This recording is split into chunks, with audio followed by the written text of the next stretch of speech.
మొదటి రాజుల గ్రంథము 12వ అధ్యాయము.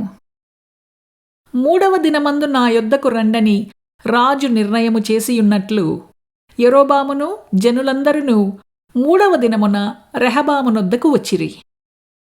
అప్పుడు రాజు పెద్దలు చెప్పిన ఆలోచనను నిర్లక్ష్యపెట్టి యవనులు చెప్పిన ఆలోచన చొప్పున వారికి కఠినముగా ప్రత్యుత్తరమిచ్చి ఇట్లు ఆజ్ఞాపించెను.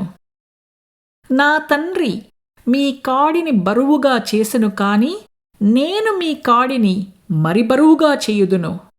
నా తండ్రి చెబుకులతో మిమ్మును శిక్షించెను కాని నేను కొరడాలతో మిమ్మును శిక్షించుదును.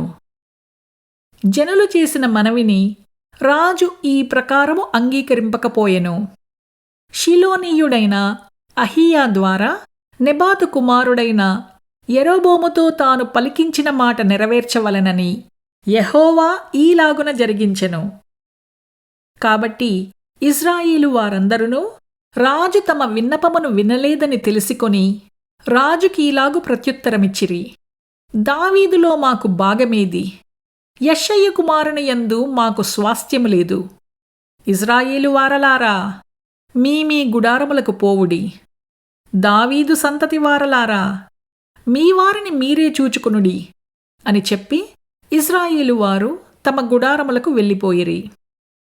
అయితే యూదా పట్టణములలో ఉన్న ఇశ్రాయేలు వారిని రెహబాము ఏలెను. తరువాత రాజైన రెహబాము వెట్టి పని వారి మీద అధికారి అయిన అదోరామును పంపగా ఇశ్రాయేలు వారందరును రాళ్లతో అతని కొట్టినందున అతడు మరణమాయెను. కాబట్టి రాజైన రెహబాము యెరూషలేమునకు పారిపోవలెనని తన రథము మీద త్వరగా ఎక్కెను. ఈ ప్రకారము ఇశ్రాయేలు వారు నేటి వరకు జరుగునట్లు దావీదు సంతతి వారి మీద తిరుగుబాటు చేసిరి. మరియు యరొబాము తిరిగి వచ్చినని ఇశ్రాయేలు వారందరూ విని సమాజముగా కూడి అతని పిలువనంబించి ఇశ్రాయేలు వారందరి మీద రాజుగా అతనికి పట్టాభిషేకము చేసిరి. యూదా గోత్రీయులు తప్ప దావీదు సంతతి వారిని వెంబడించిన వారెవరునూ లేకపోయిరి.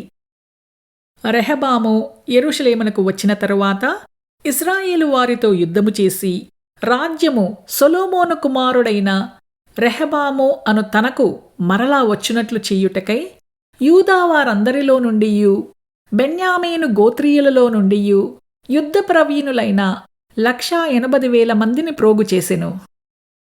అంతటా దేవుని వాక్కు దైవజనుడగు షెమయ్యాకు ప్రత్యక్షమై ఈలాగు సెలవిచ్చెను. నీవు సొలొమోను కుమారుడును యూదా రాజును అయిన రెహబాముతోనూ యూదా వారందరితోనూ బెన్యామీనీయులందరితోనూ శేషించిన వారందరితోనూ ఇట్లనుము. యెహోవా సెలవిచ్చునదేమనగా, జరిగినది నా వలననే జరిగెను.